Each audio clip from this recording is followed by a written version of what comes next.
اب دوسری آیت میں دیکھیے وہ چیزیں جو کہ پیٹھ پیچھے کی جاتی ہیں، تین چیزیں. یا ایھا الذین آمنوا اجتنبوا کثیرا من الظن، اے ایمان والو زیادہ ظن سے بچو. اور مراد یہاں پر کیا ہے؟ زیادہ سوء ظن سے بچو. حسن ظن کے بارے میں تو حضور کی حدیث ہے کہ حسن ظن جو ہے وہ تو عبادت میں سے ہے. حسن الظن من حسن العبادہ، یہ حضرت ابو ہریرہ سے روایت ہے، اور یہ مسند احمد ابن حنبل میں بھی ہے اور سنن ابی داؤد میں بھی ہے، ان کے حوالے سے مشکات میں بھی ہے. اس اعتبار سے حسن ظن تو مسلمان کا وصف ہے، سب سے حسن ظن رکھو، الا یہ کہ کوئی شخص ثابت کر دے کہ میں حسن ظن کے قابل نہیں ہوں، پھر آئندہ کے لیے محتاط رہیے آپ. لیکن کسی سے کوئی معاملہ شروع ہی سے بدظنی پر نہ کیجیے، سوء ظن پر نہ کیجیے. مجھ سے کہا تھا ایک صاحب نے جو یہاں اس وقت یہاں کا جو کونسلیٹ ہے، امریکن کونسلیٹ، اس میں پولیٹیکل سیکریٹری تھے، وہ میرے پاس آئے تھے خلافت کے بارے میں معلوم کرنے کے لیے کہ یہ خلافت کا آپ نام لے رہے ہیں، اس سے مراد کیا ہے. تو وہیں پھر گفتگو ہوئی کہ کانسٹیٹیوشنز کے اندر جو میکینزم رکھے جاتے ہیں، چیکس اینڈ بیلنسز، اس نے کہا ہم تو یہ سمجھتے ہیں، ہم نے اپنا دستور اس بنیاد پر بنایا ہے کہ ہر شخص چور ہے، ہر شخص بے ایمان ہے، اور ہمیں اس کا سد باب کرنا ہے. بڑے سے بڑا آدمی ہو، بڑا نیک ہو، ایماندار ہو، اس کے بے ایمان ہونے میں دیر نہیں لگتی. لہذا ہم نے تو اپنا دستور بنایا ہے کہ ہر جگہ پر چیکس ہوں، بیلنسز ہوں، اور کہیں بھی اختیار جو ہے اتنا نہ ہو جائے کہ کوئی شخص اگر بگڑ جائے تو اس کے ہاتھوں جو ہے وہ قوم کی اور ملک کی اور پوری ریاست کی مٹی پلید ہو جائے. یہ اسلامی اصول نہیں ہے. اسلامی اصول یہ ہے ابتداءً آپ کا معاملہ کسی سے بھی ہو حسن ظن کی بنیاد پر ہوگا، لیکن یہ کہ اگر اس نے آپ کے حسن ظن کو زخم پہنچائی، ٹھیس پہنچائی، ثابت کر دیا کہ میں حسن ظن کے قابل نہیں ہوں، تو اب آپ سوء ظن معاملہ کر سکتے ہیں. الحزم فی سوء الظن، یہ کہاوت ہے. احتیاط اسی میں ہے کہ سوء ظن سے کام لیا جائے، اس لیے کہ آدمی بچنا چاہتا ہے، لیکن جیسا کہ میں نے عرض کیا ابتدا کرنا سوء ظن سے یہ اسلام میں پسندیدہ نہیں ہے. لیکن یہاں دیکھیے فرمایا اجتنبوا کثیرا من الظن، زیادہ ظن سے بچو، ورنہ اس لیے کہ ظاہر بات ہے کہ ظن سے بالکل چھٹکارا تو ممکن نہیں ہے. پچھلی نشست میں ایک صاحب نے سوال کیا تھا کہ شک میں اور ظن میں کیا فرق ہے. شک یہی ہے کہ ایک انسان کے بارے میں انسان سوچے کہ کہیں یہ کام نہ کر بیٹھے، میں اعتماد تو کر رہا ہوں، کہیں یہ میرے اس اعتماد کو ٹھیس نہ پہنچائے.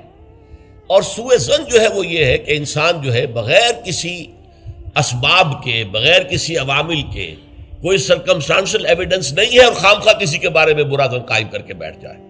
وہ گویا کہ فیصلہ ہوتا ہے، سوء ظن جو ہے وہ فیصلہ ہو جاتا ہے کہ مجھے اس شخص کے ساتھ معاملہ سوء ظن کے ساتھ کرنا ہے. یہ نہیں، البتہ شک کا پیدا ہو جانا یہ کوئی بری بات نہیں ہے، انسان ذرا سا احتیاط کا پہلو مربوط رکھ لے.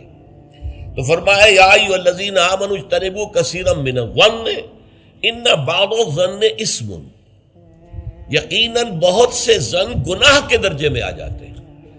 آپ نے ایک شخص کے بارے میں رائے قائم کر لی، یہ برا آدمی ہے، یہ غلط آدمی ہے، یہ تو میرے درپے ہے، میرا دشمن ہی ہے، میری جڑ کاٹتا ہی رہتا ہے، حالانکہ ایسا نہیں ہے. نتیجہ کیا ہوگا؟ آپ کا طرز عمل اپنے سوء ظن کی بنیاد پر ہو جائے گا. ہر وقت جو ہے آپ کے طرز عمل سے ظاہر ہوگا وہ سارا آپ کے اندر جو بھرا ہوا مواد ہے، اور اس سے ہو سکتا ہے وہ دوسرے شخص کی خامخواہ دل شکنی ہو، اس کے احساسات مجروح ہوں، اور تمہارے حصے میں اللہ کی طرف سے، اللہ کی جانب سے اعمال نامے میں گناہ کا اندراج ہو جائے. ایک شخص کے خلاف خامخواہ اس نے سوء ظن کیا جبکہ اس کے لیے کوئی آثار نہیں تھے، اس کے لیے کوئی بنیاد نہیں تھی. تو ان بعض الظن اثم، بعض ظن جو ہے وہ تو گناہ کے درجے کو پہنچ جاتے ہیں. نمبر 2 بات جس سے روکا گیا اس آیت میں، ولا تجسسوا، تجسس نہ کرو. اب تجسس کیا ہے؟ چھان بین کرنا، تفتیش کرنا. ظاہر بات ہے کہ بعض معاملات میں تو یہ ہماری ضرورت ہے. تجسس سے تو ظاہر بات ہے کہ کوئی چارہ کار ہی نہیں ہے. آخر مجرموں کی تفتیش ہوتی ہے تو تجسس اس میں ہوتا ہے. ایک دوسرے کے ملک کی جاسوسی ہوتی ہے، وہ بھی در حقیقت اپنی حفاظت کے لیے ہوتی ہے کہ وہاں کیا کچھ تیاریاں ہو رہی ہیں تاکہ ہم وہ بندوبست کر سکیں اس کے توڑ کا. تو تجسس ہر حال میں برا نہیں ہے. اسی طرح ایک بہت بڑا اخلاقی مسئلہ پیدا ہو گیا تھا جب جمع حدیث کا معاملہ شروع ہوا ہے. آپ کو معلوم ہے کہ حضور نے اپنے حیات طیبہ کے دوران تو احادیث کو لکھنے سے روک دیا تھا.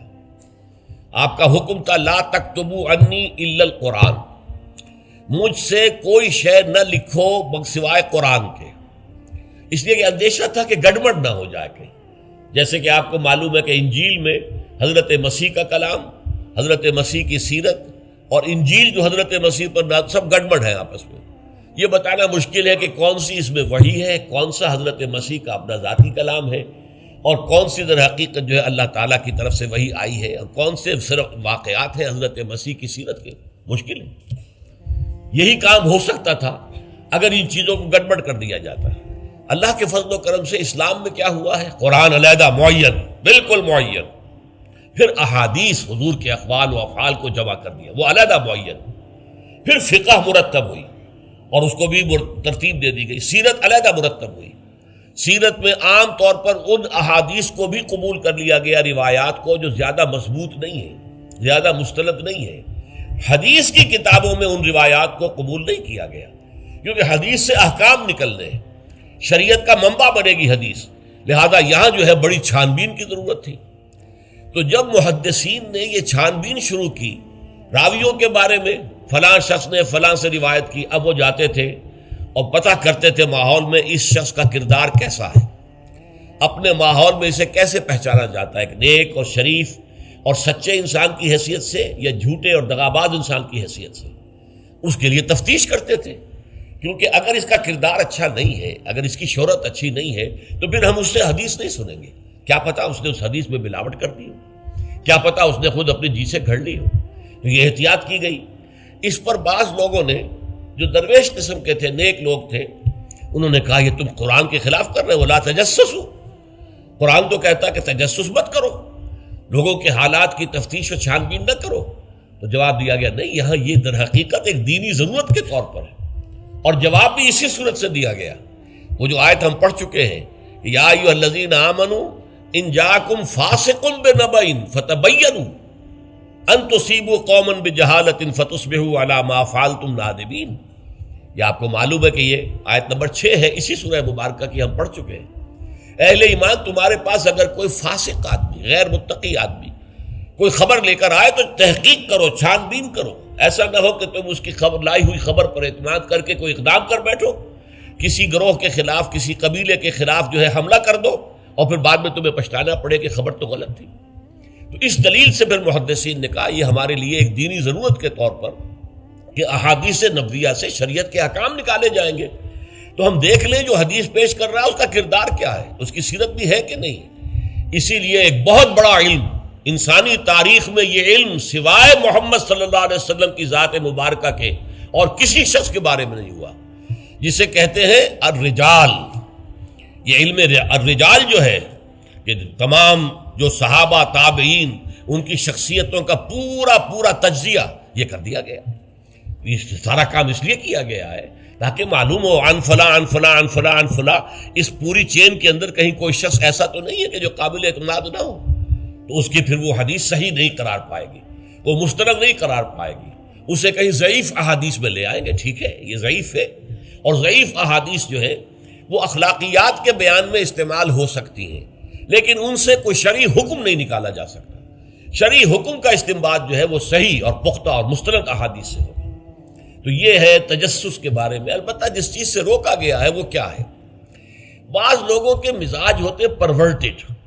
جیسے آپ کو معلوم ہے کہ مکھی جو ہے وہ گندگی کی تلاش میں رہتی ہے، گندگی پر بیٹھے گی. کچھ لوگوں کا مزاج ایسا ہو جاتا ہے کہ وہ اس تلاش میں رہتے ہیں، ٹو میں رہتے ہیں، کہیں کوئی بری بات انہیں ملے تاکہ لے اڑیں اسے، اس کا پرچار کر دیں، اسے عام کر دیں. کہیں سے کسی شخص کی کسی غلط حرکت کا علم ہو گیا اور اس کو لے کے اب عام کر رہے ہیں، پھیلا رہے ہیں لوگوں کے اندر. یہ جو ہے تجسس اس لیے کرنا کہ آپ کے ہاتھ میں کوئی سکینڈل بنانے کا کوئی مواد آ جائے، کوئی طریقہ ایسا ہو جائے. تو یہ جو مکھی کی ذہنیت اور مزاج رکھنے والے لوگ ہیں، یہ ان کو روکا جا رہا. تجسس نہ کرو، بلکہ کہا گیا ہے کہ اگر تمہارے کسی بھائی کا عیب تمہارے سامنے کھل جائے تو پردہ ڈالو. تم اگر دنیا میں اپنے کسی بھائی کے عیب کی پردہ پوشی کرو گے تو قیامت کے دن اللہ تعالیٰ تمہارے عیوب کی پردہ پوشی کرے گا. اور اگر تم دنیا میں اپنے بھائیوں کی پردہ دری کرو گے تو اللہ تعالیٰ تمہیں رسوا کرے گا تمام لوگوں کے سامنے قیامت کے دن.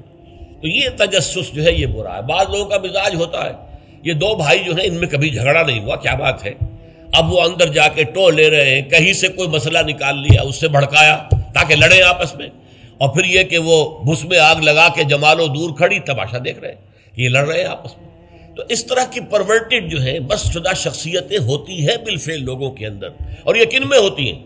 جن کے سامنے زندگی کا کوئی اعلیٰ نصب العین ہے ہی نہیں، کوئی اونچا آدرش ہے ہی نہیں، کوئی ہائی آئیڈیل ہے ہی نہیں۔ جن کے سامنے کوئی اونچا نصب العین ہے، وہ ہائی آئیڈیل ہے، وہ آدرش ہے بہت اونچا، وہ تو اس کام میں لگے رہتے ہیں، وہ ان چھوٹی چیزوں کی ان کو اس کی طرف متوجہ ہونے کا ان کے پاس وقت نہیں ہوتا۔ لیکن جن لوگوں کی زندگی کے اندر وہ اونچائی کی طرف تو کوئی رجحان ہے ہی نہیں، تو ظاہر بات ہے وہ تو پھر زمین ہی کے اندر دیکھیں گے، کیڑے مکوڑے انہیں نظر آئیں گے، یا گندگی جو ہے وہ اس کے بارے میں جو ہے اس کو لے اڑیں گے پھر بعد میں۔ اور تیسری چیز ہے وَلَا يَغْتَبْ بَعْضُكُمْ بَعْضًا، نہ ہی تم میں سے کوئی کسی دوسرے کی غیبت کرے۔ اب غیبت کیا ہے؟ کسی شخص کی غیر موجودگی میں اس کی کوئی برائی بیان کرنا، یہ غیبت ہے، یہ ہے اس کی ٹیکنیکل ڈیفینیشن۔ لیکن یہاں بھی جان لیجئے ہر غیبت غلط نہیں ہے۔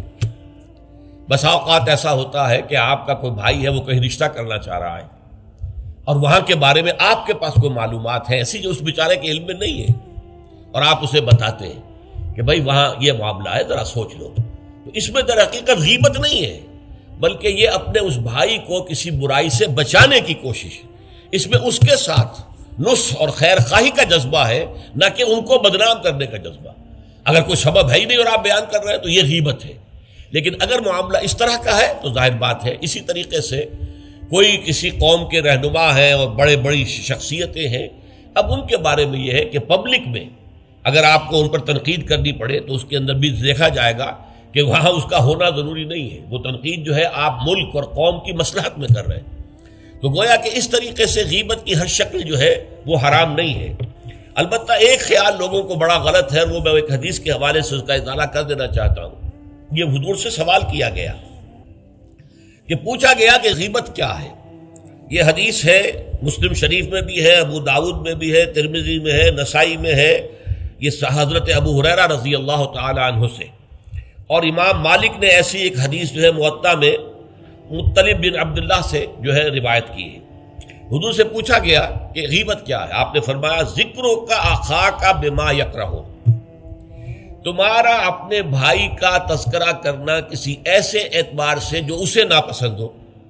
اگر اس کے سامنے کرو گے اسے ناپسند ہوگا، اس کے علم میں آئے گا کہ میرے بارے میں یہ بات کہی گئی ہے تو اسے ناپسند ہوگی۔ ایسی بات کا اس کی غیر موجودگی میں بیان کرنا۔